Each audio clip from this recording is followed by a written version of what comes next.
secretly traveled to Ethiopia for military training under the name of David Motsamai. Have a look at the passport. We'll put it up on screen. This, you are seeing a passport that was actually issued to Madiba in 1962. It is in Amharic, which is one interesting thing, besides the name, is Madiba's profession. It says that he was a journalist. And this is how he managed to travel through Africa on this passport as a journalist, but with an Ethiopian passport. One of the things that Madiba recently learned is that while he was in Ethiopia, the apartheid government knew where he was and had actually paid his minders to kill him. We're joined in studio now by Captain Guta Dinka, who not only looked after Madiba while he was in Ethiopia, but this man was ordered and paid to kill Madiba. He is with Professor Mamo Muchie, who will do the translation for us here on Morning Live. Gentlemen, welcome. Thank you very, very much for being with us. And Captain, welcome to you as well. Good. Let's begin off by asking, I have to ask age here. Yeah. How old was the captain in 1962? ስንት ዓመት ነበሩ? በዛስ ጊዜ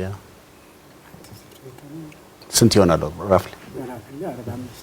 45 years old. He was 45 years old. 35 years 35. old. So 35 years old. This is when he was selected to look after Madiba when he was in the country. Yeah. How was he selected? How did the process work? He was trained as a commander by a commando, and he was selected among 4,000 police officers. And I think the main reason they selected him, but Madiba doesn't know he was looking after him. Really? He didn't know. No. So why is that? Two people were assigned that they look after Madiba, but Madiba was not supposed to know them. Okay. Yeah. So were they with Madiba at all times, or did they sort of keep a distance? They keep a distance. They kept a distance, watching him but the entire time. But they watch him all the time to make sure that he's protected. Yeah. Okay. That was the assignment by the general, General Tadesse Bruru. What is back in 1962, what was the Madiba then like? What are the memories of the captain that he has of Madiba then? Extraordinary. He said he was very disciplined, very organized, very cheerful, and always worked, but also was friendly with the Ethiopians very much. Yeah. And he remembers him like that. And he was very upset. He didn't get a chance to get a picture with him because Madiba doesn't know him. He doesn't. Madiba he doesn't. He did not know. These two people he did not know at all. They were protecting him. Yeah. For over nearly 3 months. Yeah. But he never ever knew them. He never ever knew. This was the assignment. What about the other captain? Where is he? The other captain,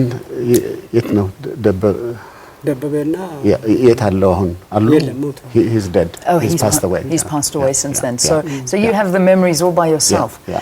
I want to talk about now this order to kill Mandela. Where did it come from? There were two people that came. One was a white man, one was a black man, who brought this money also. And then they selected another person who was a friend of his. They were trained together as a commander, an Ethiopian person. And they mobilized that person, and I think that person agreed with them that he was happy to get on with strangling Madiba.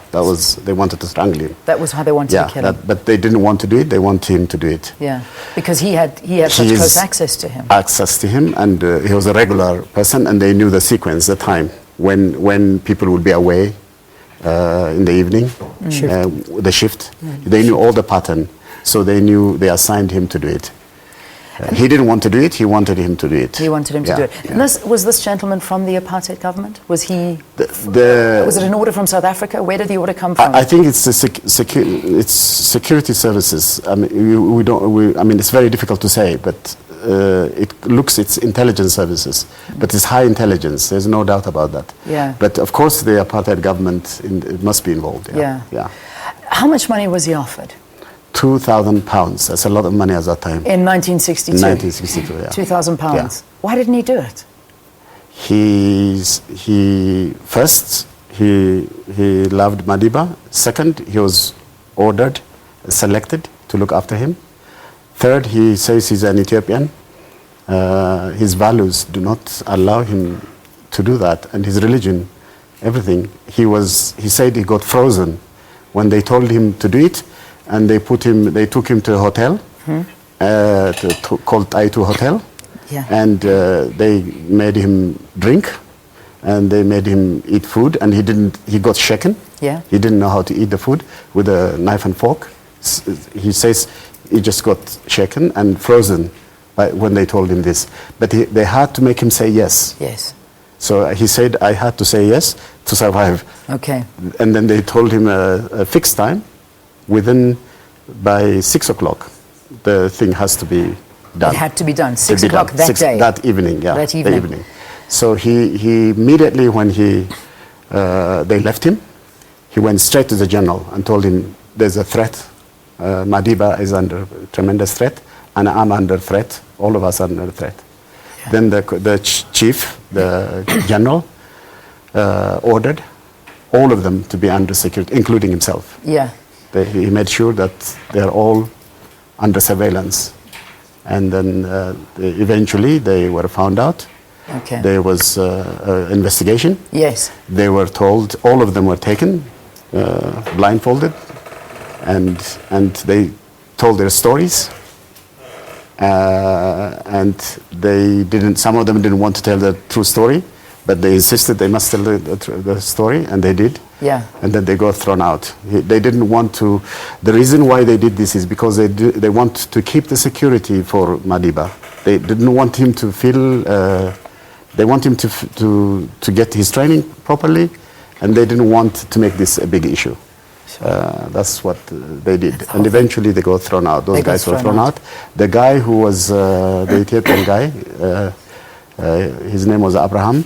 This guy who did this, he was demoted, and he was sent to a region where probably in a very low, where all kinds of malaria infection. They didn't want to put it in court.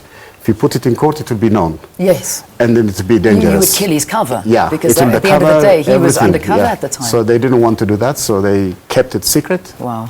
And is it true? But imagine what it means if Madiba had been killed. If this man killed Madiba. Yeah, you would not have South Africa, trust me. We wouldn't. You would have a civil war. You'd have had a tremendous chaos. So I think this man is extraordinary. Absolutely. I'm just proud of him. I would say the same. Yeah. So Madiba only found this all out in the year 2009? Yeah, and he found out, and the letter, you saw the letter from the Nelson Mandela Foundation? Would you get it out for us? Yeah. So we can have a look at that. Yes, what is the letter? Now, the great Emperor Haile Selassie was the leader at the time. No, it's not that. He knew all about this? Yeah, precisely how the Emperor, how much they informed him about this incident, I don't know. What he knows is that he made sure he had a great relationship with Madiba. They liked each other very much. Yes. That I know. But I'm not sure they informed him about this. I'm not sure. I'm not too sure if he knew. But I think the general knew. Yeah. And then also the colonel who was training Madiba, who was interpreting for him. He knows also English. Who is the picture there? He knows. He was involved. Now, I know that there's... And the letter was, I don't know who took it. Oh, don't worry about the letter. We'll find that and read it to our viewers. But Madiba acknowledged that he thank God he knew that they were going to kill him before he died. I think that was good that he knew about it. Yeah. Now, let's talk about the gun, because this is actually there's a movie being made all about this now. This man actually trained Madiba at the time while he was in Ethiopia. And I've got Nick Volpe on the line right now. Nick is from Lily's Leaf Farm. He actually looks after it as a museum. Nick, thank you for being with us. It's good to have you on the line. Good morning, my pleasure. How are you? I'm very well. Are you listening to this story? Is this not the most intriguing story, which obviously you knew all about? Well, not the story regarding the assassination attempt on Nelson, that was fascinating. That whole, I mean, that's a completely new angle. That's amazing. I think it's, apart from obviously the Mandela Foundation, I think no one is really very much aware of that particular event while he was on his secret African mission. It's incredibly intriguing and fascinating. It is fascinating. It's amazing. I mean, this is massive news here. I have to tell you. I mean, everybody, I think, hanging on to every word you're saying. But I want to talk more about the gun. And Nick, I'm going to bring you into the conversation. But let's first talk about the gentleman in the photograph who actually trained Madiba while he was living in Ethiopia and gave him this gun. Let's talk about that. Yeah. Yes, this is the letter. That's the letter. We'll have a look at that now. Yeah. Tell us about this man.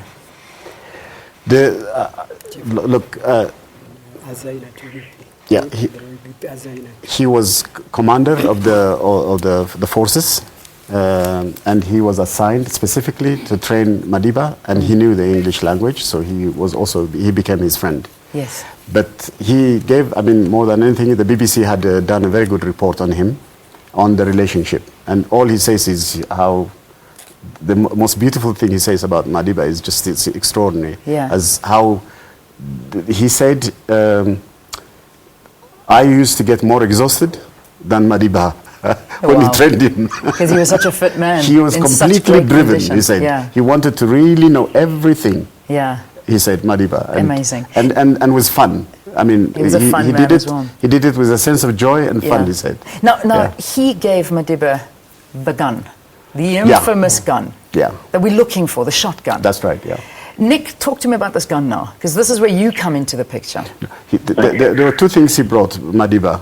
He brought the gun and the picture of Emperor Haile Selassie. Okay, so those are the two things. And then when the authorities here captured him, they took both, I think. Yeah. Nick, talk to me about the gun now. Okay. Well, I mean, the gun, we became aware of the gun back in 2003. Up until that point, the gun had kind of disappeared from the historical landscape. We weren't, even though there's reference to it in his book, A Long Walk to Freedom, the reference to the gun really shocked us and surprised us, because on his visit in 2003, as I was walking out of the main house with him up the path towards what at the time was a little museum, he asked me if I'd found his gun that he had buried at Lily's Leaf, which, as I just mentioned, we were totally unaware of, which then precipitated a long investigation and, discussion. At first, there was my professional team were slightly taken aback, and they were of the opinion that Nelson was actually referring to the revolver that he had on him at the time of his arrest. However, during the course of the research and the investigation, we uncovered the fact that on 3 previous visits to Lily's Leaf in the 90s, he had pointed out to individuals, one being Alistair Sparks on one occasion, which Alistair Sparks then wrote a story on about the gun, and on 2 other occasions when he went there, the owners of what was Lily's, the main house, record 2 separate occasions with them being taken to the back of the house and Nelson pointing to the property adjoining it and saying, that's where I buried my gun. Yeah. In 2005, we purchased that property, and very unscientifically, I have to say, and embarrassingly, we dug up the area, but we didn't find the gun.